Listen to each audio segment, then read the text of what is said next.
Nabi SAW sebut masjid itu rumah Allah. Sudah tentu tuan rumah yang maha mulia akan memberikan kemuliaan kepada orang yang ziarah rumah dia. Bila kita pergi sembahyang tarawih dalam masjid, sembahyang isya dalam masjid, kita pergi sebagai tetamu Allah. Tuan rumah dia Allah. Kita kalau orang yang baik, tetamu mai rumah kita, kita akan bagi layanan yang baik. Bulan puasa mungkin tak boleh jamu makan. Bulan lain tak puasa, orang mai rumah kita, kurang-kurang kita jamu ayat teh. Tak mau ayat teh, kita bagi ayat sejuk. Pasal kita tuan rumah, nak jamu mahal-mahal tak ada, kita jamu. Pasal kita tuan rumah, tak mau bagi orang mai rumah kita balik bersembang. Dia tu sombong, kopi rumah dia apa minta jamu. Saya habis sapi satu tempat, perempuan, makcik tu kata, "Ustaz, mai lah rumah saya nak sementara nak pergi mengajak. Saya nak pergi mengajak maghrib sampai insya." Jadi saya pitak isteri saya di rumah dia.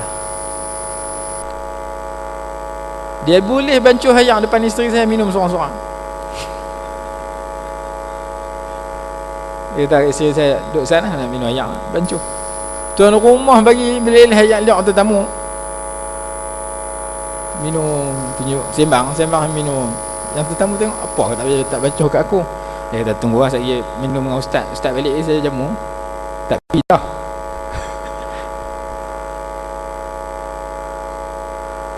Tuan rumah yang mulia akan memberikan layanan yang baik kepada tetamu. Tetapi tetamu yang macam mana yang kita nak bagi layanan baik? Tetamu yang baik, yang mai rumah kita sebagai tetamu.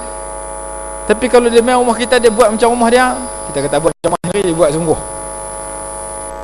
Dia masuk rumah kita, kasut tak buang. Dia kata, rumah aku masa mengaji di England dulu tak pernah buang kasut. Mai masuk rumah tak pakai kasut, tak buang juga. Macam di Mesir, masuk rumah Arab kan bukan buang kasut. Kita di Malaysia yang buang kasut. Mesir bukan dekat rumah Arab, masjid pun tak buang kasut. Ambil kasut tak tinggal di tangga, tinggal di tangga arwah terus. Makanya kita buang kasut, kita pegang masuk dalam masjid tak depan. Masa sujud, Allahu Akbar, pegang kasut. Saya takut panggung-panggung hilang kasut-kasut tu. Tak digerak depan. Adab di sana lagu tu. Kalau tetamu mai rumah kita, kasut tak buang masuk dalam rumah. Kita kata main mana pula ni? Kalau dia buang kasut, dia masuk dalam rumah kita, kemudian dia rasa, dia kata, "Ish, lapang lah, dahaga." Dia habang kita, "Tunggu saat lah." Kita duduk sembang dia orang tamu, "Tunggu saat, dahaga lapang." Kata aku nak turun pergi beli di kedai tak, dia perekam masuk dapur kita. Dia buka peti air kita, dia langgar hayak kita. Lepas tu habis minum hayak, rasa macam nak makan pula. Dia buka tudung makan nasi tanpa minta izin kat kita. Kita duduk tunggu orang tamu. Apa panggil tu tamu? Habis makan, kenyang, dia nak tidur, dia terekam masuk bilik kita, senan naik atas katil.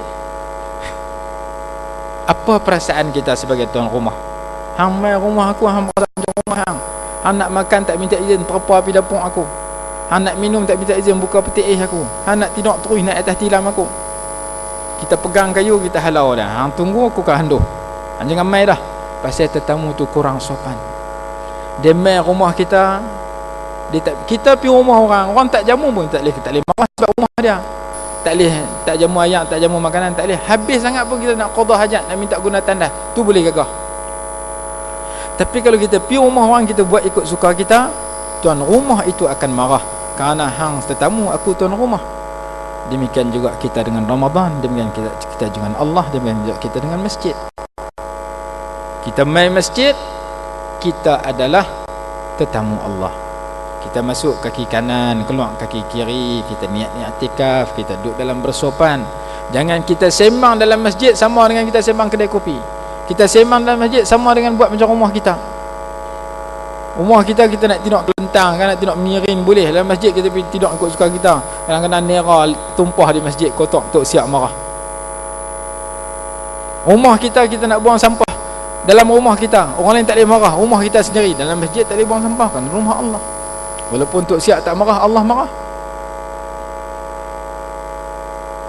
Dalam masjid, apabila kita duduk di dalam masjid sebagai orang yang bersopan dalam masjid, kita keluar daripada masjid akan mendapat anugerah istimewa daripada rumah. Tetamu mai rumah kita bersopan, kita layan dia dengan baik, dia cakap elok dengan kita, dia hormat kita. Dia nak balik, kita tanya, jangan balik lagi, duduk lagi, sembang pergi lama sikit, tidurlah sini 2-3 hari. Pasal tetamu tu baik. Kalau tetamu tu tak baik, Bukan suruh tunggu, suruh balik terus. Kita dengan masjid sedemikian. Bila kita masuk masjid, kita tetamu Allah. Selagi tinggi kita bersopan dalam masjid, selagi itulah anugerah Allah yang merupakan tuan rumah kepada kita. Tapi masjid ni nak kena pi, tak ada orang nak main ambil kita. Tiap-tiap kali sembahyang tarawih tu imam main bawa kereta ambil kita. Mana ada tu imam kata aku pun teruk nak ambil empat. Masjid nak kena pi. Masjid Al-Aqsa nak kena pi kalau berani. Masjidil Haram nak kena pi, kena habis duit ribu-ribu, kena habis visa dan sebagainya. Tapi Ramadan tidak sedemikian.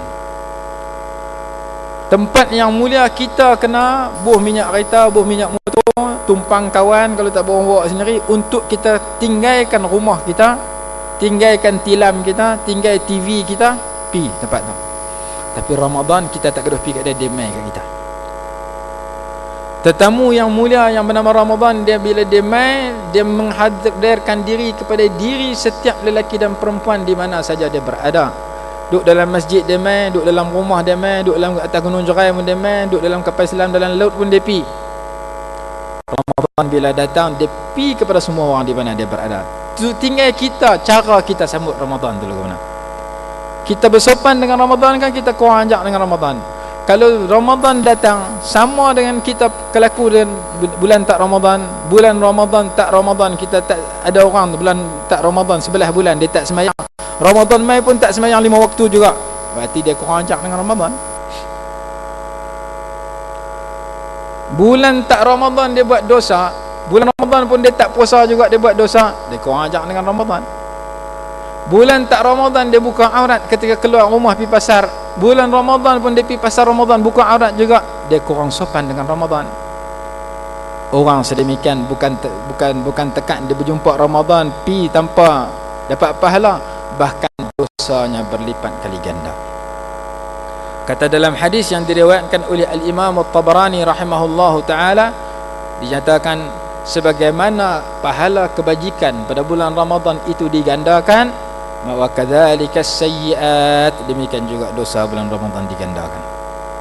Orang yang buka puasa pada bulan Ramadan tanpa sebarang rukhsah keringanan hukum, tanpa sebarang keuzuran, saja malah puasa sekali sehari dia tinggal puasa, kalau dia qada sepanjang tahun tak boleh bayar lagi dosa dia, kesalahan dia tinggal puasa tadi. Dan kita yang tak tinggal sembahyang 5 waktu, kita yang tak tinggal puasa dengan sebab sembahyang 5 waktu tu wajib, puasa tu wajib, kita nak kena tanya diri kita, benda sunat tu banyak mana pula. Quran bulan tak puasa pun bagus baca, bulan puasa lagi bagus. Berapa huruf dah baca sampai pagi ni? Tanya ustaz hang macam mana? Ustaz tak apa ni hafal banyak mana? Tarawih berapa rakaat dah baca? Hak kita geng 20 ke geng 8 ke geng 4? Tarawih pun ada 4 pula, mazhab 4 lah ni. Hak 20 satu golongan. Masa awal sampai 8 tu cekak ramai. Habis 8 cekah. 10 saf tinggal 3. Dia pun 2,5. 7 belah. Tu satu.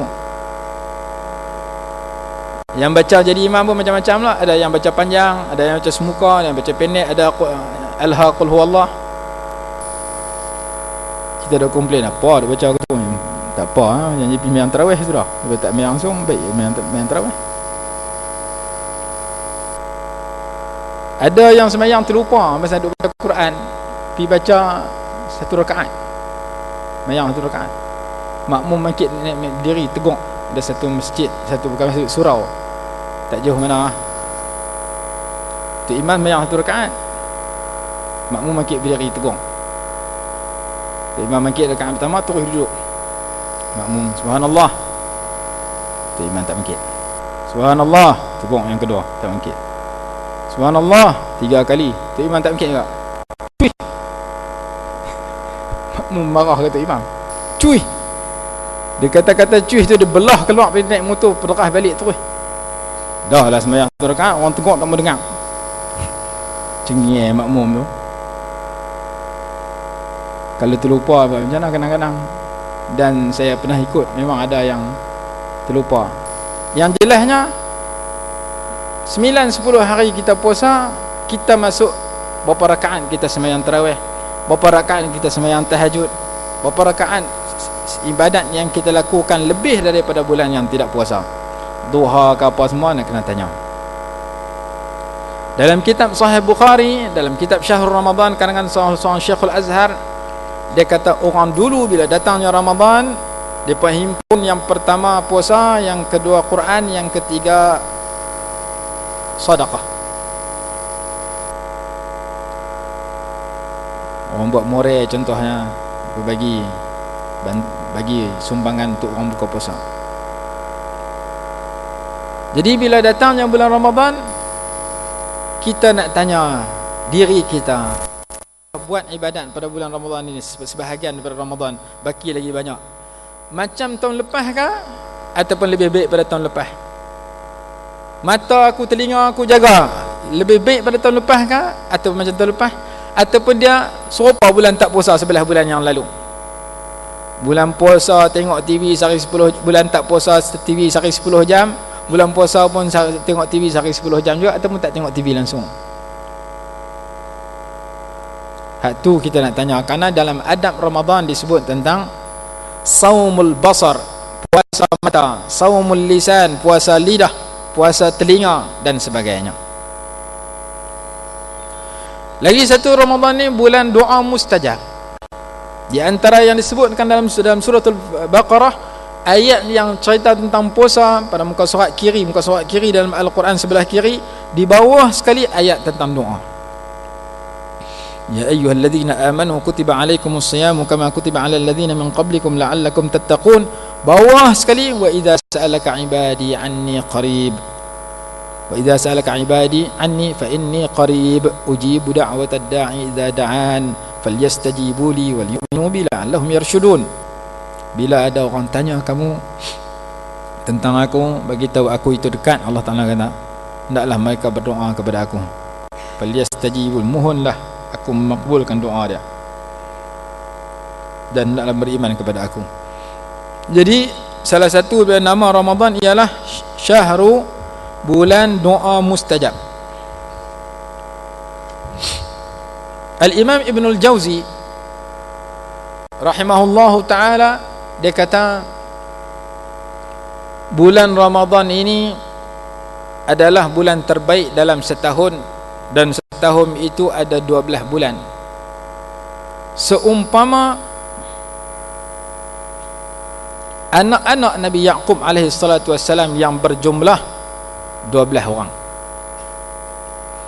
Nabi Yaqub anak kepada Nabi Ishaq, anak kepada Nabi Ibrahim, dan anak Nabi Yaqub yang terbaik Nabi Yusuf. Nabi SAW bersabda, Al-Karim, Ibnul Karim, Ibnul Karim, Ibnul Karim. Nabi Yusuf itu alaihissalatu wassalam adalah orang yang mulia, anak kepada orang yang mulia, anak kepada orang yang mulia, anak kepada orang yang mulia. 4 keturunan jadi Nabi dan Rasul, bermula daripada Nabi Ibrahim, Nabi Ishaq, Nabi Yaqub dan Nabi Yusuf. Satu masa Nabi Yusuf alaihissalatu wassalam mimpi, ya abati inni ra'aitu 11 kawkaban wasyamsa wal qamara ra'aituhum li sajidin. Wahai bapakku, malam tadi aku bermimpi melihat 11 bintang, matahari dan bulan sujud penghormatan kepada aku. Nabi Yaqub kata, ya bunayya la taqsus ru'yaka ala ikhwatika fayakidu laka kaida. Wahai Yusuf, jangan cerita mimpi ni ke adik-beradik sebelah orang lagi, nanti dia buat perancangan jahat untuk perkena kamu. Nabi Yusuf tak cerita. Depa dengki tengok Nabi Yusuf ni anak kesayangan Nabi Yaqub. Depa buat perancangan sungguh, ajak pakat, tak mau bagi Nabi Yaqub jumpa lah Nabi Yusuf, mari kita bunuh dia. Pergi minta izin kepada Nabi Yaqub nak bawa Nabi Yusuf untuk bermain-main. Nabi Yaqub kata, aku takut dia akan dimakan oleh serigala. Kamu 2 kali main, serigala main makan dia, aku tak mau bagi ya. Dia kata, dah, kami bawa, kami jaga dia elok apa semua. Akhirnya Nabi Yusuf, Nabi Yaqub setuju, maka mereka bawa keluar mereka pakat nak bunuh. Ada rancangan suruh bunuh, ada rancangan tak suruh bunuh, kita lempak masuk dalam telaga. Pilihan kedua tu diterima. Mereka tahu Nabi Yusuf buh dalam telaga. Ambil baju Nabi Yusuf, buat balik bagi kat Nabi Yaqub. sebelum bagi kat Nabi Yaqub, dia bubuh darah binatang, darah kambing. Ambil darah, bunuh seekor kambing, ambil darah dia, buh di baju, pergi bagi ni. Anak yang bernama Yusuf telah dimakan oleh serigala. Bukti dia ni, dia darah di baju dia, ada darah penuh. Dalam kitab tafsir kata Nabi Yaqub tahu kata satu pembohongan melalui mimpi tadi. Mimpi tadi menunjukkan akhir usia Nabi Yusuf akan mendapat kejayaan.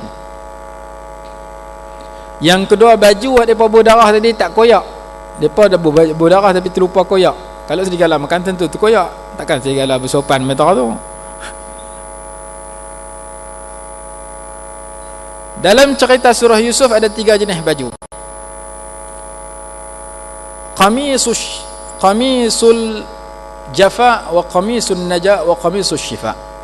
Yang pertama, baju yang merenggam dan memisahkan. Yang kedua, baju yang menyelamatkan.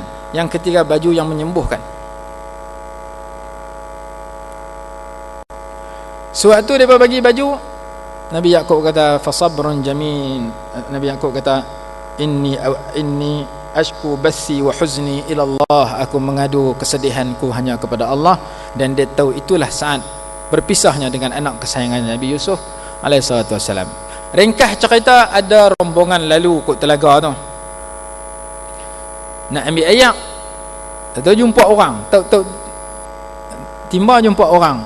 Oh, depa kata syok lah dapat rezeki. Depa gembira dapat Nabi Yusuf, bukan pasal berkenan kat Nabi Yusuf, tapi boleh jual dapat duit. Wa syarawhu bi thamanin baqsin darahima ma'dulatin wa kanu fihi minaz zahidin. Quran kata depa jual murah-murah kerana mereka tak mau kat Nabi Yusuf, lelong jual murah-murah. Kawan yang beli Nabi Yusuf tu Al-Aziz, dia kata kepada isteri dia, asa an yanfa'ana aw nattakhidahu walada. Mari kita beli Yusuf, mari kita beli budak ni, mudah-mudahan dia memberi manfaat kepada kita atau kita jadikan dia sebagai anak angkat. Dalam kitab yang membahaskan tentang firasah, firasat ni kita tengok orang, kita kenal perangai orang, dikatakan ada 3 jenis firasat yang tepat dalam bab kajian sebahagian ulama yang disebut oleh Al-Quran dan sejarah tentang firasat itu tepat setelah dilihat hasil daripada firasat tersebut. Yang pertama, Al-Aziz kepada Nabi Yusuf.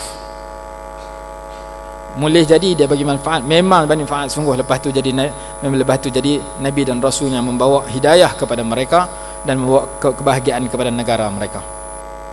Lah kali dia jadi menteri keuangan negara yang jujur. Ij'alni ala khazainil ardi inni hafizun alim. Jadikan aku sebagai menteri keuangan negara, aku orang yang pandai jaga, aku yang pakar dalam bidang ini. Yang kedua, firasat anak kepada Nabi Shu'aib disebut dalam surah Al-Qasas ketika menyuruh ayahnya Nabi Shu'aib ambil Nabi Musa sebagai pekerja. Istajir fa inna khaira man istajartal qawiyul amin. Wahai ayahku, ambillah Musa ni buat pekerja ayah. Sesungguhnya orang yang sepatutnya yang terbaik untuk ayah jadikan pekerja itu orang yang kuat lagi, jujur, lah kaya jadi laki dia. Dan yang ketiga, firasat Sayyidina Abu Bakar radhiyallahu anhu ketika melantik Sayyidina Umar radhiyallahu ta'ala anhu sebagai khalifah. Ringkas cerita Nabi Yusuf ke besar, lepas tu jadi orang yang semakin segak.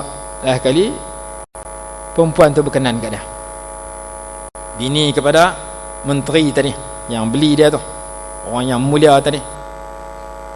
Quran kata wa ghallaqatil abwab wa qalat hayta lak. Isteri Nabi Yusuf Zulaikha kunci segala pintu. Masa laki dia tak ada di rumah, dia kunci segala pintu. Kemudian dia katakan Nabi Yusuf, bukan tekak jiwa dengan rata-rata dia bagi kat Nabi Yusuf. Nabi Yusuf tak mau. Nabi Yusuf takut kepada Allah. Nabi Yusuf tak mau, lari, dia likat sampai kepada satu pintu.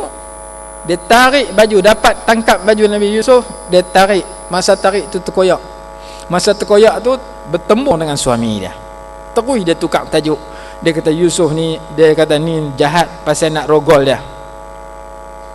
Nabi Yusuf kata tak, dia yang kacau saya. Tak, dia yang kacau saya, pakat tuduh hang aku.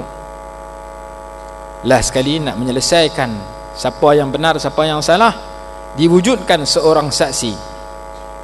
Wa syahida syahidun min ahliha, seorang saksi daripada keluarga perempuan tu membuat satu kenyataan.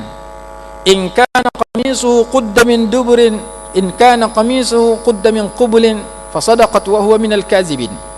Sekiranya baju Nabi Yusuf cari belah depan, perempuan tadi benar, Nabi Yusuf yang nak rogol dia, nak kacau dia. Wa in kana qamisuhu qudda min qubulin, sekiranya baju Nabi Yusuf itu cari daripada sebelah belakang, sebenarnya perempuan tu yang kacau dia, Nabi Yusuf yang betul. Tengok betul ayat kedua, baju dia cari belah belakang, berarti dia yang kacau Nabi Yusuf, sebab dia diligan daripada belakang, dia tarik. Kalau Nabi Yusuf pergi nak kacau dia, dia akan koyak dari sebelah depan. Baju yang cari tadi menjadi penyelamat kepada Nabi Yusuf daripada dituduh, daripada fitnah kepada dia itu benar-benar dipercayai oleh suami kepada perempuan itu. Akhirnya ringkas cerita, suruh isteri dia, wastaghfir li dzambik, kamu kena bertaubat, mohon ampun kepada Allah, dan Nabi Yusuf dipenjarakan. Rabbis sijnu ahabbu ilayya mimma yad'unani ilaih, penjara itu lebih aku suka daripada melakukan perkara yang haram dengan perempuan. Riuh di kota, perempuan yang berkenan kacau anak dia. Dia panggil dia buat majlis, bagi pisau, bagi dia potong buah, lagi dia potong jari, pasal tengok Nabi Yusuf lintah. Handsome-nya Nabi Yusuf, dia perkerat jari tak berasa. Quran kata, falamma ra'aynahu akbarnahu wa qatta'na aydiyahunna wa qulna hasha lillahi ma hadha bashara in hadha illa malakun karim. Ni malaikat ni bukan orang ni. Ni bukan orang ni malaikat, pasal mereka terlalu takjub dengan segaknya Nabi Yusuf. Ringkas cerita, Nabi Yusuf dipenjarakan. Lah sekali raja mimpi apa semua, dia tak boleh mimpi raja, akhirnya dia keluarkan daripada penjara, dia dilantik sebagai menteri. Lah kali keluarga dia kemarau susah, adik-beradik dia pi nak minta bantuan. Ringkas ceritanya, dia perkenal diri dia. Last sekali dia kata kepada adik-beradik dia, idhabu biqamisi hadha fa'alquhu ala wajhi abi ya'ti basira. Wahai adik-beradik aku, bawa balik baju aku ni, baju aku pakai ni, bawa balik, letakkan di muka ayahku Yaqub, nescaya dia dapat melihat. Nabi Yaqub mata dia kelabu lepas pada tu, tak pun tak dapat melihat, kerana setelah berpisah dengan Nabi Yusuf, Nabi Yusuf kata nak bagi celik cerah balik, ambil baju saya pakai ni, buh di muka ayah. Dia pun balik letak, akhirnya sembuh. Yang nama dia qamisus syifa, baju penyembuh. Sebab tu orang tua-tua kalau dia ada anak, mak dengan ayah ada anak, khususnya anak kecil, aduk dukung, lalu tiba-tiba ayah tu kan, mak tu, ayah tu nak kena pi duduk luar negeri, pi Kuala Lumpur ke, pi Mekah ke, pi mana, nak kena tinggal anak tu 3 hari seminggu. Kadang-kadang anak tu demam pasal terpisah dengan ayah. Kalau dia anak demam, tinggal kain pelikat dia pakai, tak basuh, tak dia anak. Bukan tekat ayah dengan anak, laki dengan bini gitu. Tok pergi bela cucu di Kuala Lumpur, Tok Wan tidur seorang, Tok kena tinggal kain batik kat Tok Wan, tidak tak lena. Nabi Yusuf hantar baju yang dia pakai, mukjizat berlaku, sembuh daripada mata dia tadi. Kata ulama, sebagaimana 12 orang anak Nabi Yaqub itu, 12 orang yang paling baik adalah Nabi Yusuf. 12 bulan dalam setahun yang paling baik adalah Ramadan. Cerahnya mata Nabi Yaqub dengan baju Nabi Yusuf, cerahnya hati orang yang beriman dengan Ramadan. Nabi Yaqub mata dia cerah kena baju Nabi Yusuf, baju orang yang terbaik di kalangan anak dia. Cerah terang mata hati kita bila kita isi Ramadan dengan yang terbaik. Kan Ramadan ni mendatangkan segala amalan yang membawa kepada nurun ala nur, yahdillahu linurihi man yasha. Cahaya di atas cahaya. Puasa itu cahaya, sembahyang tarawih itu cahaya, baca Quran itu mengundang cahaya. Jamu orang buka puasa menggunakan cahaya, tapi buka puasa waktu maghrib bukan pukul 12. Dia kata, ustaz kata jamu orang buka puasa cahaya, pukul 12 aku jamu orang buka puasa. Tu bukan cahaya, gelap gelita lagi. Di Sungai Petani, saya duduk Sungai Petani dulu pagi-pagi, bintah kok Taman Sejati masa tu. Ada hamba Allah berhenti motor masuk kedai nasi kanak, beli roti canai. Saya tengok ke belakang daripada jauh, saya kata confirm Melayu. Bukti dia pakai topi keledar. Dua tempat orang masuk pakai topi keledar, kedai nombor ekor dengan kedai makan siang hari bulan puasa. Tak tengok muka pun tahu depa masuk dengan tutup aurat yang sempurna. Kalau Cina masuk kedai nombor ekor, dia tak pakai topi keledar. Melayu tak mau orang kenal pakai topi keledar. Dalam bank tak boleh pakai, dilarang pakai topi keledar. Tapi dalam kedai nombor ekor, kita lintas kedai nombor ekor, tengok-tengok pakai topi keledar, ada 3 orang duk beli. Kita tunggu tengok saja kelak. Confirm Melayu. Satu lagi kedai makan siang hari bulan puasa, beli tu roti canai pukul 7 pagi. Mana boleh tahu buka puasa kerah ke tu? Berarti memang dia buka puasa waktu pagi. Jadi apa juga amal kebajikan yang kita lakukan bulan Ramadan, kita menghimpun nuran ala nur, cahaya di atas cahaya. Cuma sejauh mana kita mengisi,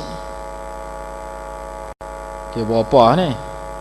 Sejauh mana kita mengisi Ramadan kita dalam setiap saat dan detik yang Allah bagi kepada kita itu dengan ibadat. Paling kurang kita kena berazam khatam Quran sekali bulan puasa ni. Masa mana ustaz? Ikut suka nak baca. Dan kita kena rajin dengar. Kita nak naik kereta pergi pasar Ramadan, kita nak naik kereta pergi kerja. Sebelum tu rumah kita ke tempat kerja, dengar Quran siang dan malam. Balik rumah, dengar di rumah. Hak baca satu bab, hak dengar satu bab. Dengar tu satu ibadat, baca satu ibadat. Tadarus Al-Quran, setengah-setengah masjid buat tadarus Al-Quran. Kalau kita boleh hadir, kita hadir. Tak boleh hadir pun sekurang-kurangnya kita ada jadual sendiri yang kita azam sebelum masuk Ramadan, sebelum masuk raya, saya mesti khatam sekurang-kurangnya sekali. Kenapa? Kerana Nabi SAW tadarus Quran dengan malaikat Jibril. Dia tahun akhir 2 kali, tahun yang lain sekali. Dan ulama-ulama besar zaman dahulu, Imam Syafi'i, Imam Abu Hanifah, ulama besar dulu, mereka tumpu. Imam Malik tinggal terus mengajar. Imam Malik bila masuk bulan Ramadan mengajar pun tak, mengajar hadis pun tak, duduk dengan ahli ilmu pun tak. Ni bulan Quran, siang malam Imam Malik dengan Quran.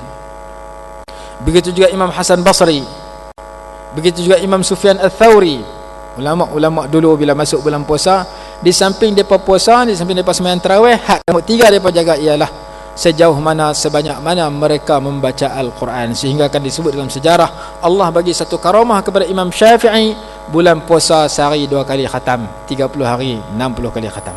Itu karamah. Kita kata ni mohon tak mohon tu cerita lain. Yang penting kita 60 tahun sekali khatam tak, ataupun bulan puasa dia boleh khatam sekali. Kalau kita boleh baca, saya sebut hari itu, siapa boleh baca sekali semayang 2 helai, lepas subuh 2 helai, lepas zuhur 2 helai, sampai kepada Isya 2 helai, sehari 10 helai, berarti sehari sejuzuk, 30 hari 30 juzuk. Nak bagi cepat lagi pada 30 hari, sehari 3 helai, sekali semayang 3 helai. Nak duduk sekali duduk habis sejuzuk, teruk. Dan kalau habis pun boleh, belum tu boleh istiqamah. Sekali duduk sejuzuk, 3 hari berhenti terus. Tapi kalau sekali duduk kita buat jadual, sebelum nak pi mana, nak buat apa pun mesti habis dulu 2 helai. Lepas sembahyang subuh habis dulu 2 helai, pilah nak buat apa pun. Saat ni zuhur habis, sebelum zuhur selesai, selepas zuhur selesai, ataupun 2 helai sebelum zuhur terpulang. 5 waktu 10 helai sehari, berarti sehari sejuzuk. Dalam masa 30 hari 30 juzuk. Kalau yang tu pun tak boleh buat, dengar. Daripada duduk dengar lagu, daripada duduk tengok TV, dengar Quran. Bagi beza bulan puasa dengan bulan tak puasa. Jadi yang penting, sebagaimana saya sebutkan tadi, sejauh mana adab kita dengan Allah Subhanahu Wa Taala, itu yang pertama yang akan menyebabkan darjat kita diangkat. Kerana Nabi SAW sendiri sebut, innama bu'istu liutammima makarimal akhlak. Allah hantar aku mai atas muka bumi untuk membentuk manusia berakhlak mulia. Kalau kita puasa melahirkan kita berakhlak mulia, sembahyang melahirkan kita berakhlak mulia, zikir melahirkan menyebabkan kita berakhlak mulia. Orang yang berakhlak mulia itu Rasulullah sebut dalam hadis, innal mu'mina la yudriku bihusni khuluqihi darajatas sha'imil qa'im. orang yang akhlak mulia, walaupun sembahyang sunat dia kurang, walaupun puasa sunat dia kurang, Allah bagi pahala macam orang puasa sunat dan sembahyang sunat. Masa pun dah habis. Tak saat sebelum saya mai ada orang hantar SMS, dia kata dalam surah abang apa hari ni tu ada zikir sambil berdiri ni. Zikir tegak macam mana tu, apa pandangan hukum terhadap zikir sedemikian? Dalam Quran sebut, saya jawab secara ringkas. Allah sebut dalam Al-Quran, alladzina yadhkurunallaha qiyaman wa qu'udan wa 'ala junubihim. Orang-orang yang mengingati Allah, berzikir kepada Allah sambil berdiri, sambil duduk, sambil mengiring. Dengan arti zikir sambil berdiri boleh, zikir sambil duduk boleh, sambil mengiring boleh, orang nak baca Quran sambil duduk boleh, sambil tidur pun boleh. Tamu sambil tidur tu dilakukan oleh Nabi SAW sendiri. Dalam hadis Bukhari, Nabi SAW baca Quran sambil letak pipi atas paha Sayyidah Aisyah. Ketika Sayyidah Aisyah dia datangnya haid, baca sambil tidur. Cuma yang lebih terbaik baca sambil duduk, duduk tasyahud, menghadap kiblat. Tapi kalau baca sambil berdiri, sambil duduk dibolehkan. Dan salah seorang sahabat nama Al-Ja'far, Ja'far ibnu Abi Talib, ketika Nabi SAW puji dia, kamu ni lebih kurang aku, ashbahta khalqi wa khuluqi, lebih kurang tu hadis dia. Hadis ini disebut dalam kitab Al-Hawil Al-Fatawi. Dia bangun berzikir sambil berdiri, dia bergembira dan diiktiraf oleh Nabi SAW. Dalam kitab Syarhus Syifa disebutkan, kanatis sahabah yatamayaluna fi dzikri kama tatamayalul asjaru fi ar-rih al-asif. Para sahabat bergoyang ketika berzikir seperti mana bergoyangnya pokok ditiup angin. Nasimur Riyad fi Syarh Syifa lil Qadhi Iyad. Jadi zikir sambil berdiri boleh. Bukti dia mana dia? Bukti dia kita tawaf zikir sambil berdiri? Mana ada tawaf sambil bertinggung? Sambil tawaf, sambil sa'i, sambil baca sambil zikir, baca Quran pada zikir. Yang tu dalil yang besar yang menunjukkan zikir sambil berdiri itu boleh. Cuma kadang orang zikir di Malaysia ni dipelek. Melainkan kalau kita tahu dalil, kita tak komplain. Kita nak buat, buat. Orang lain buat, kita jangan marah. Selama mana zikir itu dibolehkan, kata Quran, sambil berdiri, sambil duduk, sambil mengiring. Wallahu a'lam. Bismillahirrahmanirrahim. Alhamdulillahirabbil alamin, wassalatu wassalamu ala sayyidina Muhammad wa ala alihi wa sahbihi barik wa sallim. Allahumma anfa'na bima 'allamtana wa 'allimna ma yanfa'una warzuqna ilman yanfa'una bi rahmatika ya arhamar rahimin. Rabbana atina fid dunya hasanah wa fil akhirati hasanah wa qina 'adzaban nar. Sallallahu ala sayyidina Muhammad wa ala alihi wa sahbihi wasallam. Alhamdulillah.